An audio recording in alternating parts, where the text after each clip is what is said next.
dañ koy kii vite fait. mbirum est-ce qu'il y a un risque ou pas le retour de Assane Diao. Oui. Une très bonne nouvelle. Une très bonne nouvelle. C'est un excellent joueur. Parce que la fois dernière maa ngi leen koy wax tout le temps ne leen Assane son toucher de balle me rappelle un peu Ricardo Quaresma. Bien vrai que sur la technicité, Quaresma était un peu en avance, mais voilà, mais dès ses prises de balle ak ni muy jëmee ci kanam da ngay xam ne que c'est quelqu'un qui est très lucide et attaquant boo xamante ne ragalul la te boobu maa ngi ko gën a constaté ci match bi nga xamante ne football na ko avec le Napoli j'ai quasiment joué tous les 90 minutes mais je me suis arrangé ba dem xool benn plateforme boo xamante ne ils avaient un peu une caméra au bord du terrain parce que ça me permettait d'avoir Assane Diao en plein vue mais sur ses déplacements et tout le temps dafa doon dem au contact de Di Lorenzo et ñun ñëpp xam nañ ne que Di Lorenzo c'est un défenseur qui est très dur sur l'homme et pour nga dindi ko c'est tout un problème mais gis nga excentré da ngay am de la variété dans son jeu. C'est ce qui fait la force de Iliman Ndiaye et Ismaïla Sarr moom bi mu demee ba comprendre loolu mais loolu moo ko permettre tey jii nii muy exceller dans la finition oui Assane nag loolu am na ko te suñuy xool Betis Séville dès ses premières rencontres il évolue beaucoup plus comme milieu droit après la ko seen entraîneur bi Pellegrini jël di ko football comme milieu gauche parce que à droite il y avait Joaquin leur capitaine légendaire et tout le temps Assane était en permutation léegi nag bi muy nekk Betis daan nañ ko football comme second attaquant benn numéro 10 ak avant-centre mais c'était rarement mais bi mu ñëwee Como à la tête de cette équipe il y a un pur tacticien et on se rappelle de ce système du FC Barcelone où à l'époque on avait un trio où Cesc Fabregas se retrouvait comme benn second attaquant benn électron libre loolu la Fabregas di def ak Assane Diao parce qu'il est capable de permuter parce que année dernière ils avaient Patrick Croutonnet bi fa Croutonnet jógee amoon nañu tamit Belotti l'ancien attaquant de la Fiorentina passé par le Torino jaar na tamit Benfica bi mu demee nag ñoom ñaar bi ñu demee la ñu gis Fabregas di commencer di jouer avec un schéma 4-4-2 mais chance bi ñu am mooy sur les couloirs on a des jeunes joueurs déjà on a notre joker de luxe Cheikh Tidiane Sabali mais soo si dolliwee Ibrahima Mbaye ak Assane Diao il y a une concurrence terrible dans le couloir de l'équipe nationale. Dernier match contre Paris. Mais il est exceptionnel. dafa tafu ci défense bi quoi. en de surface gars yi aligné. waaw mais attaquant bi mu ñëw xool moom dafa génn ñëw ci espace bi. oui démarquage bu intelligent la def. ce champ marqué il s'est démarqué pour marquer. waxaatal foofu noonu. ma ni ce champ marqué. il s'est démarqué pour marquer. parce que dafa ñëw ci espace dafa bàyyi alignement ak kii bi au niveau de la surface mu génn ci espace bi. ñu passe ko bal bi nga xam ne foofu day libre armé nekk en position de tir après il a frappé. maa ngi doon wax sànq nii ci Assane Diao. mais quelle est sa particularité coach. kan Assane Diao. waaw Assane Diao il est très créatif c'est un joueur très créatif. moo tax man je l'aime trop bien comme ni nga wax nii Assane Diao sa venue non c'est extraordinaire parce que Assane Diao Espagne moo ko doon xëccoo Sénégal Espagne amul joueur bu cuune. ok te Espagne il privilégie la technique donc il a été formé xam nga dafa am xam nga qualité technique bu extraordinaire ce boy là. gars yaa ngi laaj coach bi kan la on vous réserve des surprises ci Sport Live 221 Assane oui. non nee na apprenti coach la. alors tey jii nii bon on va être dans une projection. ban schéma. le Pape Thiaw war a adopter.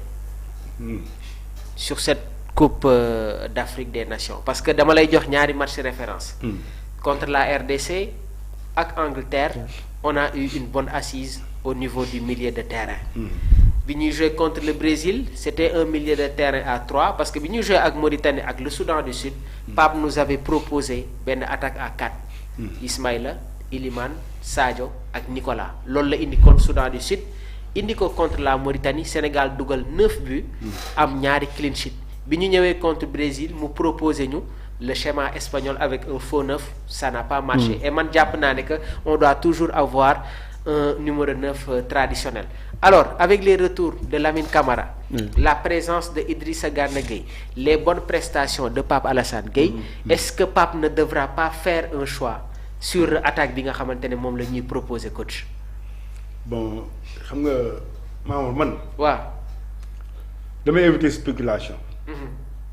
parce que yow par exemple su ma la laajoon ban on ngay demander contre Botswana. saa waay tamit ñu laaj ko ban on lay demander contre Botswana. man tamit nga laaj ma mun nañu am 3 classements différents.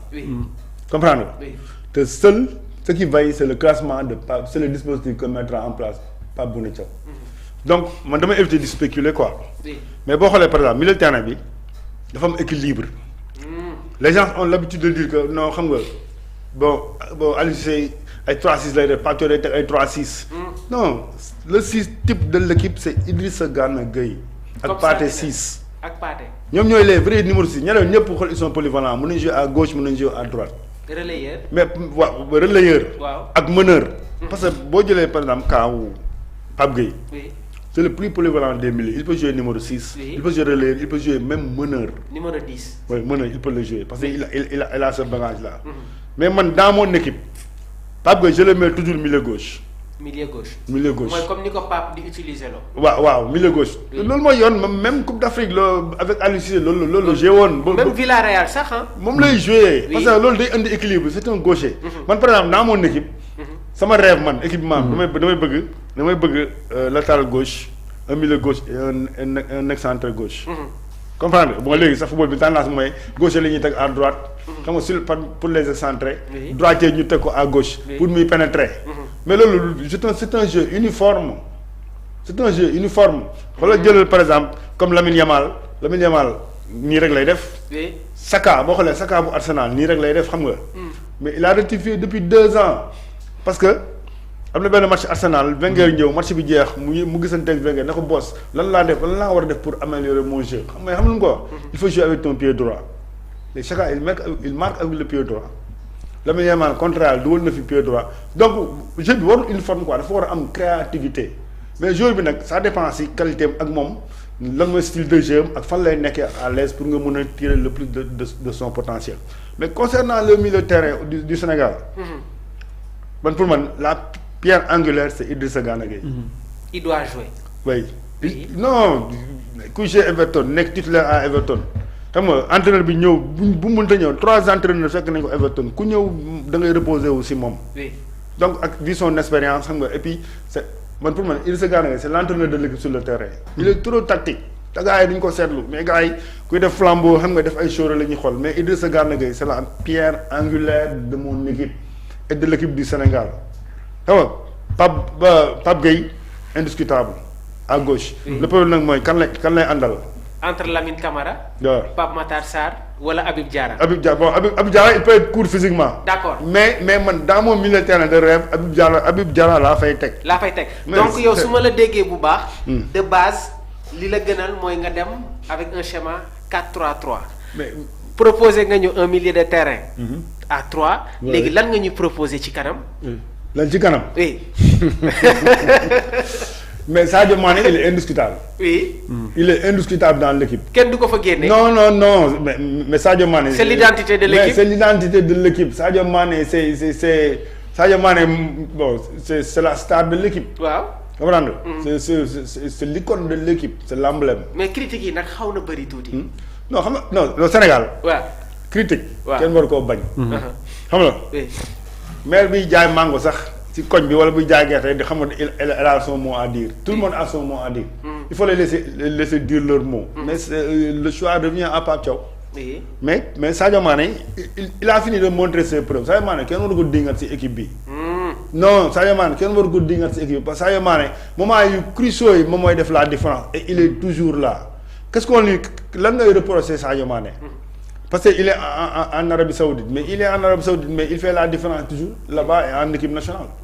c'est ça. donc bon après léegi en fonction des formes ak aussi comment ils réagissent en entraînement. d'accord parce que par exemple entraîneur bu defee classement ñun ñuy toog Dakar nii. match yi di waaj a commencé suñu jabar toggal ñu ceebu jën bu neex. dafa ñu lëwal ñu joxe classement nga non kii moo waroon jouer tey entraînement xamoo coach bi lan la travailler en fonction de l'adversaire renseignement yi mu am ci adversaire bi benn ak moom lan la bëgg a def encore ban joueur moo réceptif et comment ils ont réagi à l'entraînement par rapport au vouloir de l'entraîneur pour mu mën leen indi donc man je n'aime pas parler du classement de l'entraîneur. oui. su indee classement am damay xool ban réaction moo si am loolu mooy analyse après ñu xool par rapport aux joueurs nan lañ comporté par rapport li coach bi indi loolu mooy réalisme. très bien li si des sinon spéculation la quoi. spéculation la alors foofu tamit moom nee na Sadio Mané entre parce que c'est un schéma 4-3-3. yaa ma bëgg a piéger quoi di ma bëgg a jox non